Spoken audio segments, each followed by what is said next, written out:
Hello guys, welcome to my YouTube channel. My name is Harjeet Kaur. हम कर रहे हैं Indian economy by Ramesh Singh, जिसमें हमारा चैप्टर 9 इंडस्ट्री एंड इंफ्रास्ट्रक्चर चल रहा है। और इसमें आज हम डिस्कस करेंगे न्यू इंडस्ट्रियल पॉलिसी 1991 की। अब हुआ क्या था, 1991 की जो पॉलिसी थी ये क्या थी, ये एक्चुअल में जो 1956 की इंडस्ट्रियल पॉलिसी थी ना, उसी में ही कुछ चेंजेस करे गए थे। उसी पॉलिसी को चेंज करके ये 1991 की पॉलिसी लेकर आए थे। लेकिन उसमें बहुत सारी चेंजेस करी गई, इकोनॉमी का स्ट्रक्चर ही पूरा चेंज हो गया, इकोनॉमी का नेचर बिल्कुल चेंज हो गया। तो उसके बाद आई हमारी न्यू इंडस्ट्रियल पॉलिसी 1991 की। अब ये जो पॉलिसी थी ये एक तरह का प्रोसेस था, क्योंकि इस टाइम पे इकोनॉमी में रिफॉर्म प्रोसेस लाया गया था। इसीलिए ये जो 1991 की पॉलिसी है, ये पॉलिसी ना होकर एक तरह से ये प्रोसेस ज्यादा था, पॉलिसी कम थी, क्योंकि इस टाइम पे इकोनॉमिक रिफॉर्म्स आए थे। राइट। अब ये इकोनॉमिक रिफॉर्म्स लाने की जरूरत क्यों पड़ी थी? क्योंकि जून 1991 में इंडिया में severe balance of payment crisis आ गए थे। हमारे पास फॉरेन एक्सचेंज जो था, फॉरेन रिजर्व्स जो थे वो बिल्कुल ही खत्म हो गए थे। अब क्यों हुए थे, इसके भी बहुत सारे रीजंस है। अब 1991 के टाइम पे गल्फ वॉर शुरू हो गई। गल्फ वॉर शुरू हुई तो तेल की कीमतें एकदम से बढ़ गई। अब तेल तो इंपोर्ट हमें करना ही करना है, तेल तो ऐसे है नहीं है कि हम बिना तेल के काम चला लेंगे, तेल तो हमें चाहिए। ऑयल प्राइसेस बढ़ गए और जो हमारे फॉरेन रिजर्व्स थे वो जल्दी जल्दी से खत्म होने लगे। दूसरा, गल्फ वॉर की वजह से जो इंडिया अरब कंट्रीज में, गल्फ कंट्रीज में काम कर रहे थे इंडियंस, तो वो इंडियंस भी वापस इंडिया में आ गए। तो उससे क्या है, जो प्राइवेट रिमिटेंसेस, वहां से जो फॉरेन करेंसी आ रही थी इंडिया में, वो भी आनी बंद हो गई। और उस टाइम पे इंडिया का जो इन्फ्लेशन रेट था वो बढ़कर 17% तक पहुंच गया था। और जो हमारा फिस्कल डेफिसिट था ना, वो भी 8.4 तक पहुंच गया था। फिस्कल डेफिसिट भी बहुत ज्यादा हो गया, इन्फ्लेशन रेट बहुत ज्यादा बढ़ गया, जिसके चलते हुए हमें मजबूरन ये जो 1991 के एलपीजी रिफॉर्म्स थे ये हमें लाने पड़े थे। तो जून 1991 के महीने में जब फॉरेन एक्सचेंज तो जो था हमारे पास, वो सिर्फ और सिर्फ 2 हफ्ते का ही रह गया था, जिससे कि हम इंपोर्ट कर सकते थे। उससे ज्यादा हमारे पास फॉरेन रिजर्व्स नहीं थे। हमारा जो फॉरेन एक्सचेंज था वो बिल्कुल ही खत्म हो चुका था जून 1991 तक। फिर अब इंडिया के पास कोई चारा था नहीं 1991 के टाइम पे, तो इंडिया पहुंचा आईएमएफ के पास हेल्प के लिए। इंडिया ने आईएमएफ को बोला कि भाई हमारी कुछ हेल्प कर दो, हमारे पास तो कुछ भी नहीं बचा, फॉरेन रिजर्व्स भी हमारे तो खत्म हो रहे हैं। तो उस टाइम पे आईएमएफ ने इंडिया पे बहुत सारी कंडीशंस लगाई। आईएमएफ ने बोला कि ठीक है, हम आपकी हेल्प कर देंगे, लेकिन उसके लिए हमारी कुछ कंडीशंस है। कंडीशंस क्या थी? उन्होंने बोला कि आपको अपनी जो इकोनॉमी है ना, जो इंडिया की इकोनॉमी है, उसको उसमें बहुत सारी स्ट्रक्चरल चेंजेस करनी होगी, उसमें रीएडजस्टमेंट करनी होगी, आपको अपनी इकोनॉमी को ओपन करना होगा। तो उन्हीं कंडीशंस को फुलफिल करने के लिए हमारी जो इंडियन गवर्नमेंट थी, उन्होंने 23 जुलाई 1991 को न्यू इंडस्ट्रियल पॉलिसी अनाउंस करी थी। और ये जो इंडस्ट्रियल पॉलिसी थी ये आईएमएफ की कंडीशंस को फुलफिल करती थी। जो भी आईएमएफ ने हम पे कंडीशंस लगाई थी वो सारी कंडीशंस को ये फुलफिल करती थी, हमारी न्यू इंडस्ट्रियल पॉलिसी 1991 की। अब ये पॉलिसी थी क्या, इसके कुछ मेजर पॉइंट्स है जो हम यहाँ पे डिस्कस करेंगे। तो फर्स्ट पॉइंट क्या है? D reservation of industries. अब जो इंडस्ट्रियल पॉलिसी रेजोल्यूशन 1956 आया था, तो उसमें क्या था, उसमें शेड्यूल ए में टोटल 17 इंडस्ट्रीज थी जो कि सेंट्रल गवर्नमेंट के लिए रिजर्व थी, जहां पे सिर्फ और सिर्फ सेंट्रल गवर्नमेंट ही काम कर सकती है, प्राइवेट सेक्टर या स्टेट गवर्नमेंट को उसमें एंट्री की परमिशन नहीं थी। अब ये जो 17 इंडस्ट्रीज थी ये कम करके 1956 वाली जो पॉलिसी थी उसमें जो 17 इंडस्ट्री थी ये कम करके 8 कर दी गई 1991 की पॉलिसी में। और बाद में ये जो 8 इंडस्ट्री थी ये भी और कम हो गई। अब 17 में से 8 इंडस्ट्री थी जिसमें सेंट्रल गवर्नमेंट की जो मोनोपोली थी, और बाकी की जो इंडस्ट्रीज थी उसको प्राइवेट सेक्टर के लिए ओपन कर दिया गया। लेकिन बाद में ये 8 इंडस्ट्रीज भी कम होकर ये कितनी रह गई? ये सिर्फ और सिर्फ 2 ही रह गई। एट प्रेजेंट सिर्फ और सिर्फ 2 इंडस्ट्रीज है यहाँ पे गवर्नमेंट काम करती है, और बाकी की सारी इंडस्ट्रीज को प्राइवेट सेक्टर के लिए ओपन कर दिया गया। अब ये 2 इंडस्ट्रीज कौन सी है जो कि अभी भी सेंट्रल गवर्नमेंट के कंट्रोल के अंदर है? इसमें सबसे पहली इंडस्ट्री है atomic energy and nuclear research and other related activities. अब देखो एटॉमिक एनर्जी और न्यूक्लियर रिसर्च वाला ये जो है, इस पे सिर्फ और सिर्फ गवर्नमेंट ही काम कर सकती है, प्राइवेट सेक्टर को यहाँ पे एंट्री अलाउड नहीं है। जैसे माइनिंग हो गया, फ्यूल फैब्रिकेशन हो गया, एटॉमिक एनर्जी से रिलेटेड एक्सपोर्ट इंपोर्ट है, या रेडियो एक्टिव मिनरल्स जो होते हैं उसका जो वेस्ट मैनेजमेंट करना है, इन सब में जो रोल है वो मेजर रोल कौन प्ले करेगा? गवर्नमेंट ही प्ले करेगी। यहाँ पे प्राइवेट सेक्टर की बिल्कुल भी जो एंट्री है वो बंद कर दी गई है। ठीक है। सेकेंड है रेलवेज। रेलवेज जो है ये भी अभी के लिए गवर्नमेंट के, सेंट्रल गवर्नमेंट के कंट्रोल में ही है, बट इसको अभी गवर्नमेंट जो है हमारी प्राइवेट कर रही है। अभी प्राइवेट एंट्री यहाँ पे थोड़ी थोड़ी अलाउ करी हुई है कि प्राइवेट प्लेयर्स जो है वो अभी इसमें एंटर कर सकते हैं, बट अभी पूरी तरह से इसको प्राइवेट नहीं किया हुआ। अभी भी ज्यादातर जो मेजर शेयर है रेलवे का वो गवर्नमेंट के पास ही है। राइट। फिर second, D licensing of the industries. अब इन्होंने बोला था, जो इंडस्ट्रियल पॉलिसी 1956 की थी, कि जो शेड्यूल बी और शेड्यूल सी में इंडस्ट्रीज है, तो वो इंडस्ट्रीज को सेटअप करने के लिए उनको सेंट्रल गवर्नमेंट से लाइसेंस लेना पड़ेगा। कंपल्सरी प्रोविजन थी लाइसेंसिंग की कि सेंट्रल गवर्नमेंट से लाइसेंस लेना पड़ेगा, उनकी परमिशन से ही वो इंडस्ट्रीज को सेटअप कर सकते हैं। अब ये जो शेड्यूल बी सी की इंडस्ट्रीज थी, इन इंडस्ट्रीज को भी कट करके 18 इंडस्ट्री कर दी गई कि ये टोटल 18 इंडस्ट्रीज है जहां पे एंट्री करने के लिए जो प्राइवेट सेक्टर है उसको गवर्नमेंट से लाइसेंस लेना पड़ेगा। बाकी की जो इंडस्ट्रीज थी वो ऐसे ही ओपन कर दी गई है। अब ये जो 18 इंडस्ट्रीज है ये कम होकर आज की डेट में ये रह गई है सिर्फ और सिर्फ 4 इंडस्ट्रीज। आज की डेट में सिर्फ 4 इंडस्ट्रीज ऐसी है जहां पे अगर प्राइवेट सेक्टर ने एंटर करना है तो उसको गवर्नमेंट से लाइसेंस लेना पड़ेगा, अदरवाइज और किसी भी सेक्टर में अगर प्राइवेट सेक्टर जाना चाहता है तो वो बिना लाइसेंस के इंडस्ट्री सेटअप कर सकता है। अब ये 4 सेक्टर कौन से हैं? इसमें पहला है aerospace and defence related electronics, दूसरा है gun powder, industrial explosives and detonating fuse, third है डेंजरस केमिकल्स और फोर्थ है tobacco, cigarette and related products. इन चारों इंडस्ट्रीज में अगर एंटर करना है प्राइवेट सेक्टर ने तो उसको लाइसेंस लेना पड़ेगा गवर्नमेंट से। राइट। फिर थर्ड है एबोल्यूशन ऑफ एमआरटीपी लिमिट। 1956 की जो पॉलिसी थी उसमें एमआरटीपी लिमिट लगाई गई थी, तो 91 में ये वाली जो लिमिट थी वो बढ़ाकर 100 करोड़ कर दी गई थी एमआरटीपी की लिमिट, कि अगर कोई इंडस्ट्री 100 करोड़ से ज्यादा की है, 100 करोड़ या 100 करोड़ से ज्यादा के एसेट्स है किसी इंडस्ट्री के, तो उनको मर्जर करने के लिए, एक्विजिशन के लिए या किसी दूसरी इंडस्ट्री को टेक ओवर करने के लिए उनको गवर्नमेंट की परमिशन लेनी पड़ेगी। ये एमआरटीपी एक्ट की लिमिट यहाँ पे इन्होंने इंक्रीज करी थी 1991 पे, लेकिन 2002 में जाकर जो एमआरटीपी एक्ट था ये एक्ट ही रिप्लेस कर दिया, ये एक्ट खत्म कर दिया और इसकी जगह पे आया कॉम्पिटिशन एक्ट।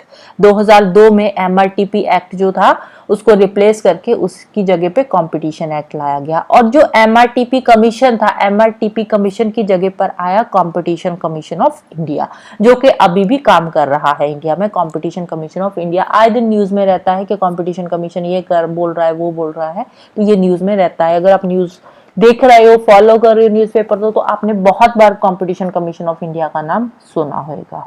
राइट। फिर नेक्स्ट आता है इंडस्ट्री की लोकेशन से रिलेटेड प्रोविजंस। अब इंडस्ट्री की जो लोकेशन है, लोकेशन के बेसिस पे इंडस्ट्रीज की 2 पार्ट्स में डिवाइड किया, इनको क्लासिफाई कर दिया। अब क्लासिफिकेशन क्या करी, एक तो पोल्यूटिंग इंडस्ट्री हो गई और दूसरी हो गई नॉन पोल्यूटिंग इंडस्ट्री की कैटेगरीज। यहाँ पे 2 कैटेगरीज बना दी इंडस्ट्री की, पोल्यूटिंग एंड नॉन पोल्यूटिंग। अब जो नॉन पोल्यूटिंग इंडस्ट्री है वो कहीं पे भी सेटअप कर सकते हो आप, जिसके कोई पोल्यूशन नहीं होता तो वो इंडस्ट्री आप कहीं पे भी किसी सिटी में सेटअप कर सकते हो, कहीं पे भी जहाँ चाहते हो आप सेटअप कर सकते हो। लेकिन जो पोल्यूटिंग इंडस्ट्रीज है उस पर इन्होंने कंडीशन लगाई कि पोल्यूटिंग इंडस्ट्री सिटी से 25 किलोमीटर आपको दूर लगानी पड़ेगी। कौन सी सिटी? जिनकी पॉपुलेशन 1 मिलियन या उससे ज्यादा है। 1 मिलियन मतलब 10 लाख या 10 लाख से ज्यादा की पॉपुलेशन वाली जो सिटीज है उससे 25 किलोमीटर दूर आपको पोल्यूटिंग इंडस्ट्री सेटअप करनी है। लेकिन आज की डेट में अगर हम देखें तो पॉपुलेशन बहुत ज्यादा बढ़ रही है, तो लोग भी एक्सपैंड कर रहे हैं, तो ये जो 25 किलोमीटर का एरिया इन्होंने उस टाइम पे रखा था, तो इसमें भी अब लोगों ने अपने घर बनाने शुरू कर दिए, लोकेलिटीज बनानी शुरू कर दी है। राइट। फिर नेक्स्ट चलते हैं compulsion of phase production abolition. अब पहले क्या था, जो इंडस्ट्रीज थी उन पे लिमिट थी कि आप एक पर्टिकुलर लिमिट तक ही गुड्स प्रोड्यूस कर सकते हो, इससे ज़्यादा आप गुड्स की प्रोडक्शन नहीं कर सकते या मॉडल्स की प्रोडक्शन नहीं कर सकते। अब यहाँ पे जो रिफॉर्म्स आए, इन रिफॉर्म्स में बोला कि ये जो इंडस्ट्री पे आपने लिमिट लगाई है ना गुड्स की प्रोडक्शन की, इस लिमिट को हटा दो, प्राइवेट फर्म्स जितनी गुड्स चाहे वो प्रोड्यूस कर सकते हैं। तो वो प्रोडक्शन की जो कैपेसिटी है वो अपनी बढ़ा सकती है। प्राइवेट फर्म्स कितनी बढ़ा सकती है? अपनी मर्जी से जितनी मर्जी बढ़ा सकती है। अब गवर्नमेंट की कोई लिमिट नहीं है प्रोडक्शन पे। नेक्स्ट है compulsion to convert loans into shares abolished. अब क्या हुआ, 1960s की अगर हम बात करें, लेट 1960s की, तो उस टाइम पे गवर्नमेंट ने पब्लिक वेलफेयर के लिए क्या किया कि जो प्राइवेट बैंक्स वगैरह थी उनको गवर्नमेंट ने नेशनलाइज करना शुरू कर दिया। 1969 में 14 मेजर बैंक्स थी जिनको गवर्नमेंट ने नेशनलाइज कर दिया। अब उस टाइम पे हुआ क्या, अब प्राइवेट कंपनीज जो थी, पहले तो गवर्नमेंट ने बैंक्स को नेशनलाइज किया, अब फिर धीरे धीरे उनको लगा कि जो गवर्नमेंट है वो बैंक्स के साथ साथ जो प्राइवेट कंपनीज है ना, जिन्होंने उन बैंक से पैसा ले रखा है, गवर्नमेंट कहीं ना कहीं इनडायरेक्टली उन कंपनीज को भी क्या है अपने कंट्रोल के अंडर ले रही है। तो अब यहाँ पे कैसे गवर्नमेंट अपने कंट्रोल के अंडर ले रही है कंपनीज को? अब देखो, गवर्नमेंट ने किसी बैंक को नेशनलाइज किया, ठीक है, 1969 में 14 मेजर बैंक्स को गवर्नमेंट ने नेशनलाइज किया, फैक्ट है, पढ़ा होगा आपको भी, सबको पता होगा। अब सपोज यहाँ पे कोई बैंक है, ठीक है, ये पहले प्राइवेट सेक्टर के अंडर काम कर रही थी, अब गवर्नमेंट ने इसको नेशनलाइज कर दिया। अब जब ये बैंक प्राइवेट थी तो उस टाइम पे इस बैंक से बहुत सारी कंपनीज ने लोन लिया हुआ था, ठीक है। जैसे कोई ए है, इसने कोई ए कंपनी है, इसने अपनी कंपनी सेटअप करने के लिए कोई 10 करोड़ 20 करोड़ 50 करोड़ का यहाँ से लोन लिया था। बी कंपनी है, इसने भी कुछ लोन लिया था। सी कंपनी है, इसने भी लोन लिया था। कोई डी कंपनी है, इसने भी। अब ये कंपनीज जो है इन्होंने इस बैंक से लोन ले रखा था। अब ये बैंक जब हुई, नेशनलाइज हुई, गवर्नमेंट ने अपने कंट्रोल के अंडर ली, तो ये जो प्राइवेट थी, पहले प्राइवेट ओनर था, उसने बोला भाई मैंने तो लोन कमा रखा है इसका मार्केट में, मैंने तो ये कंपनीज को ए बी सी डी इन कंपनीज को लोन दिया हुआ है, तो मुझे तो लोन वापस चाहिए। तो अब इस बैंक ने क्या किया, बैंक ने इनको बोला कि भाई हमें लोन वापस चाहिए जो आपने बैंक से लिया था। अब जब जिस टाइम पे इसे कंपनी ने बैंक से लोन लिया था तो बैंक ने अपनी कुछ टर्म्स एंड कंडीशंस रखी थी कि इतने साल के बीच में आपने इस लोन को वापस करना है। लेकिन अब जब बैंक नेशनलाइज हो गई तो बैंक पहले ही उनसे लोन की वापसी मांग रही है, तो इसने बोला हम पहले कैसे आपको लोन वापस कर सकते हैं। अब ये जो कंपनीज थी, जिन्होंने लोन लिया था, तो इन्होंने बोला हम आपको लोन वापस अभी नहीं कर सकते, आपने जो टर्म्स एंड कंडीशंस हम पे लगाई थी लोन देने के टाइम पे, हम उन टर्म्स एंड कंडीशंस को फॉलो कर रहे हैं। तो अब ये जब बैंक सरकार के कंट्रोल के अंडर आई तो इस बैंक ने इस कंपनी को क्या बोला, ए को बोला कि ठीक है आप लोन नहीं चुका सकते, कोई बात नहीं है, आप अपनी कंपनी के इक्विटी शेयर इशू कर दो और वो शेयर आप बैंक के नाम पे कर दो। अब ए बी सी डी ये जो कंपनीज पहले प्राइवेट सेक्टर में काम कर रही थी, इनके कुछ इक्विटी शेयर इस बैंक के नाम पे हो गए। अब ये बैंक क्या है, बैंक अब हो गई गवर्नमेंट के अंडर। तो ऑटोमेटिकली अगर हम देखें कहीं ना कहीं इनडायरेक्टली ये जो A B C D companies है जिन्होंने इस बैंक से लोन लिया था, तो इस बैंक में शेयर चला गया गवर्नमेंट का। तो इस अब धीरे धीरे अब इनडायरेक्टली हमने देखा कि ये जो प्राइवेट कंपनीज है इन पे भी जो सरकार है ये कब्जा कर रही है। तो इससे क्या है, अब जो प्राइवेट सेक्टर है उसने बोला हम इतनी मेहनत कर रहे हैं, हम इतनी ग्रोथ कर रहे हैं और सरकार आकर अब हम पे कब्जा कर रही है, तो ये बात तो सही नहीं है। तो यहाँ पे ये बात हो रही थी। फिर 1991 की जब इंडस्ट्रियल पॉलिसी आई तो उस टाइम पे एकदम से सरकार ने क्या किया, प्राइवेटाइज करना शुरू कर दिया, स्टेट ने रोल बैक करना शुरू कर दिया। जब 1991 की पॉलिसी के बाद स्टेट ने रोल बैक करना शुरू किया तो उस टाइम पे बहुत सारे एक्सपर्ट्स, पार्लियामेंट के ऑपोजिशन के लीडर्स, इवन के जो बिजनेस हाउसेस थे, बड़े बड़े इंडस्ट्री ओनर्स थे, उन्होंने भी बोला कि एकदम से जो स्टेट रोल बैक कर रही है ना, अब पहले तो ये जो बिजनेस हाउसेस थे यहाँ पे सरकार का थोड़े बहुत शेयर्स थे, अब एकदम से जब स्टेट रोल बैक कर गई तो अब इन्होंने बोला कि भाई अब एकदम से आप रोल बैक कर रहे हो तो इससे तो हम इनसिक्योर हो रहे हैं, तो एकदम से आप अपना कंट्रोल जो है वो पीछे नहीं खींच सकते। थोड़ा बहुत गवर्नमेंट का कंट्रोल होना चाहिए इकोनॉमी में, एकदम से जो गवर्नमेंट है वो रोल बैक नहीं कर सकती। क्योंकि हुआ क्या, एकदम से अब इकोनॉमी को ओपन कर दिया गया, इंडिया की इकोनॉमी ओपन हो गई। इंडिया की इकोनॉमी ओपन हो जाएगी तो ये जो बड़े बड़े बिजनेस हाउस है, इंडस्ट्रीज है, इनका कंपटीशन कहाँ पे हुआ, इंटरनेशनल मार्केट में होगा इनका कंपटीशन। तो इसीलिए अब इंडिया के जो इंडस्ट्रियल हाउसेस थे, जो बड़े बड़े मेजर बिजनेसमैन थे, उन्होंने बोला कि भाई ये जो स्वदेशी जागरण मंच आप लेकर आ रहे हो ना एकदम से, तो ये इलॉजिकल है, ये सही नहीं है। एकदम से हम इंटरनेशनली कैसे हम कम्पीट कर पाएंगे। तो इसीलिए अब इन्होंने सरकार को बोला कि एकदम से आप रोल बैक मत करो। बट धीरे धीरे अब हमने भी आईएमएफ से, जो आईएमएफ ने हम पे कंडीशंस लगाई थी उनको फुलफिल करना था, तो थोड़ा बहुत स्टेट को रोल बैक करना पड़ा। बट अब जो स्टेट ने रोल बैक किया, इसका मतलब ये नहीं था कि सरकार ने बिल्कुल ही इकोनॉमी से इंटरफेरेंस खत्म कर दिया। इकोनॉमी को ओपन जरूर करा सरकार ने, बट अभी भी हमारी जो गवर्नमेंट थी वो उसको इंडिया को वेलफेयर स्टेट बनाने के लिए उसकी कुछ रिस्पॉन्सिबिलिटीज थी। जैसे अभी भी गवर्नमेंट ने जॉब्स क्रिएट करनी थी, बेटर जॉब प्रोस्पेक्टस लेकर आने थे अपने लोगों के लिए, लेबर लॉज को फॉलो करना था, पॉवर्टी को खत्म करना था इंडिया में, इंडिया की एजुकेशन को इनरिच करना था, इंडिया में हेल्थ केयर फैसिलिटीज लेकर आनी थी लोगों के लिए। तो इसीलिए अभी ऐसा नहीं था कि गवर्नमेंट का रोल बिल्कुल ही खत्म हो गया। गवर्नमेंट का अभी भी रोल जो था इंडिया में, इंडिया की इकोनॉमी में, वो था। लेकिन ये जो रिफॉर्म्स आए थे ना, इन रिफॉर्म्स का जो बेनिफिट हुआ वो सब लोगों को नहीं हुआ।